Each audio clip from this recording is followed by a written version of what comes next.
طوطا لے کر بیٹھے ہوئے اور پڑیاں پرچیاں ان کے پاس پڑی ہوئی ہیں. سفر پہ جانے سے پہلے وہ اس کے پاس پہنچ جاتے ہیں کہ جناب ذرا بتائیے یہ فال نکالیے، اور وہ خبیث بھی اسلامی فال نامے کا بورڈ لگا کر بیٹھا ہوا ہے.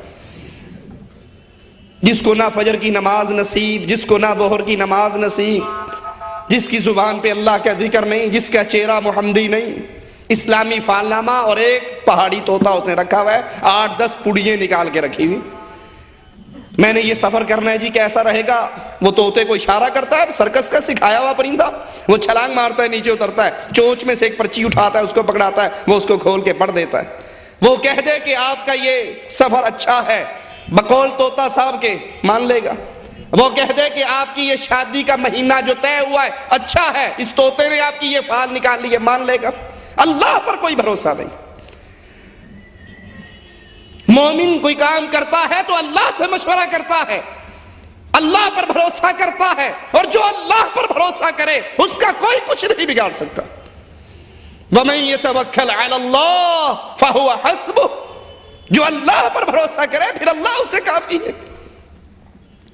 وہی ہندوؤں کے طرز، وہی زمانہ جاہلیت کے لوگوں کی باتیں، پرندوں سے فال نکالنا، پرندوں کو منحوس سمجھنا، ان کی چونچ میں دبے ہوئی پرچی کے اندر اپنی ساری قسمت رکھنا.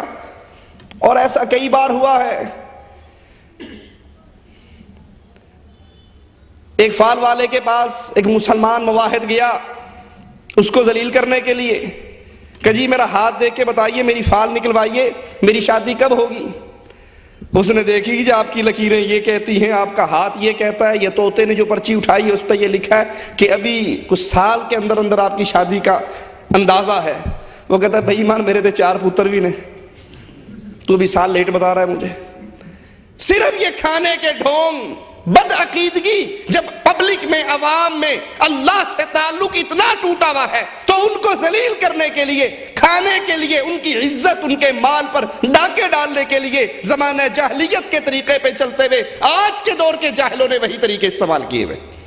اس دور کے اندر بھی پرندوں کو اڑا کر ان سے فال لی جاتی تھی، آج طوطے کو پنجرے سے باہر رکھ کر اس کی چونچ میں دبی ہوئی پرچی سے فال لی جاتی ہے.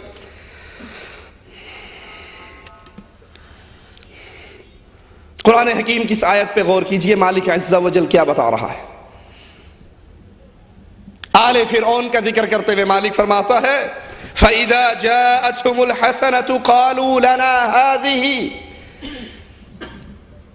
آل فرعون کو کوئی بھلائی ملتی، کوئی خیر ملتی، ان کے ساتھ ماجرا کوئی اچھا ہوتا، وہ کہتے یہ تو ہمارے لیے ہونا ہی چاہیے، یہ جو کچھ ملا ہے ہماری محنتوں کا پھل ہے، ہم اس کے حقدار ہیں. وَإِن تُصِبْهُمْ سَيِّئَةٌ يَطَّيَّرُوا بِمُوسَىٰ وَمَن مَّعَهُ. اور اگر کوئی پریشانی، کوئی غم، کوئی دکھ، کوئی مصیبت، کوئی تکلیف آتی تو فوراً کہتے یہ موسیٰ اور اس کے ساتھیوں کی نحوست کی وجہ سے آئی ہے.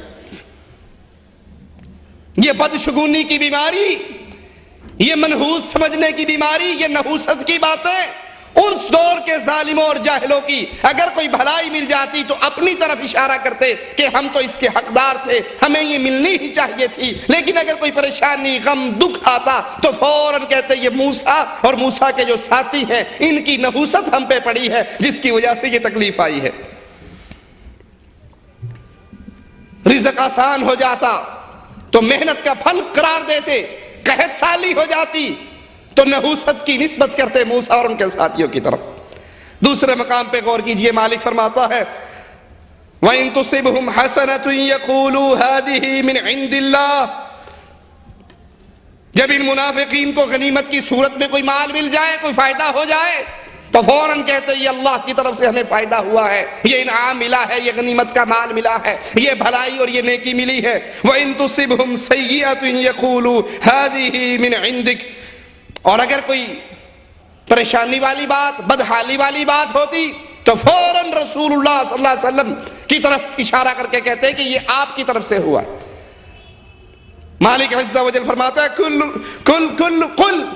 من عند اللہ. اے نبی کہہ دیجئے، اعلان کر دیجئے کل من عند اللہ. یہ مصیبت آئے، بھلائی آئے، خیر آئے، برکت آئے، رزق میں آسانی ہو یا رزق میں تنگی ہو، یہ سارا کچھ اللہ کی طرف سے. نہ اس میں کسی کی نحوست کا دخل ہے، نہ اس کے اندر اگر نحوست ہے، بیماری ہے، برائی ہے، وہ تمہارے بد عقیدے، وہ تمہارے شرک کی نحوست، وہ کفر کی نحوست ہے۔ رسولوں کی دعوت تو تمہارے لیے خیر کی دعوت ہے، وہ تو تمہیں بلاتے ہیں جہنم سے نکال کر اللہ کی جنت میں داخل کرنے کے لیے۔ اور کفار کا طریقہ کیا ہے؟ قالوا انا تطیرنا بکم، رسولوں کو کہتے ہیں کہ ہم تو تم کو منحوس جانتے ہیں، ہم پر جو پریشانی آتی ہے، اہل جاہلیت کے لوگ، کفر و شرک کی ملت والے لوگ اپنے رسولوں کو جواب دے رہے ہیں، ہم پر جو پریشانی آتی ہے وہ تمہاری نحوست کی وجہ سے آتی ہے۔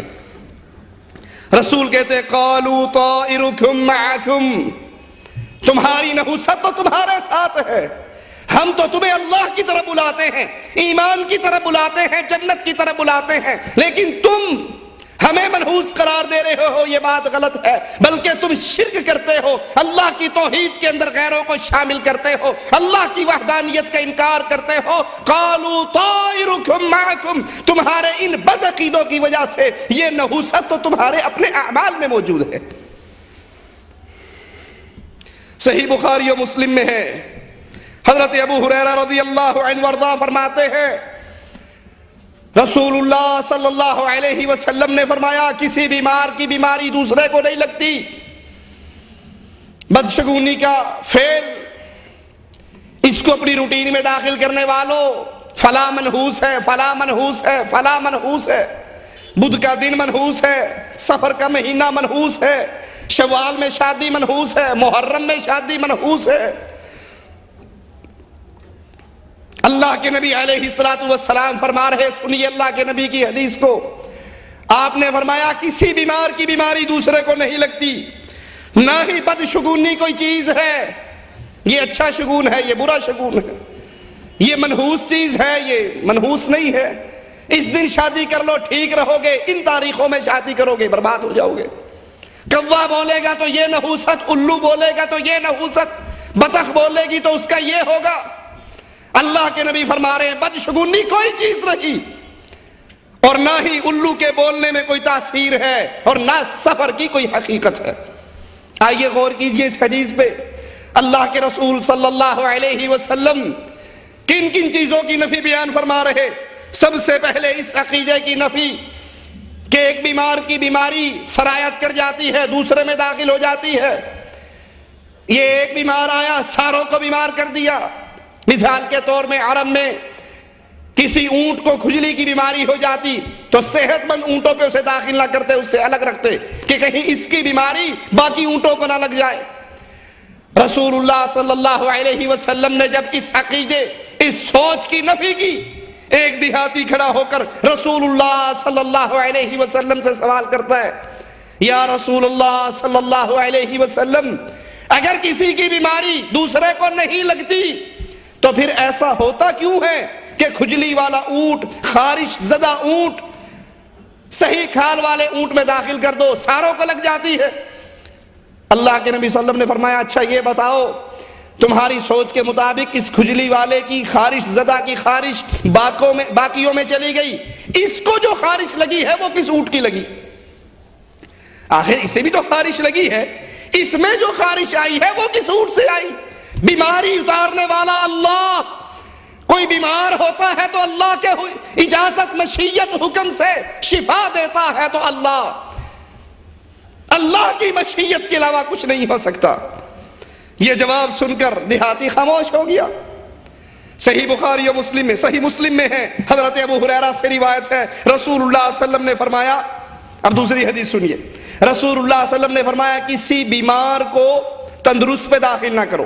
پچھلی حدیث جو بخاری و مسلم کی تھی اس میں اللہ کے نبی نے فرمایا کسی کی بیماری دوسرے میں سرایت نہیں کرتی، اور صحیح مسلم کی حدیث میں اللہ کے نبی فرما رہے ہیں کسی بیمار کو تندرست پہ داخل نہ کرو۔ اب بظاہر یہ دونوں حدیثیں ٹکرا رہی ہیں، ایک کا مفہوم ہے کہ بیمار کی بیماری آگے نہیں چلتی، دوسری کا مفہوم ہے بیمار کو صحیح پہ داخل نہ کرو۔ ابن قیم رحمہ اللہ فرماتے ہیں ان دونوں حدیثوں کی وضاحت کرتے ہوئے کہ جس حدیث میں بیماری آگے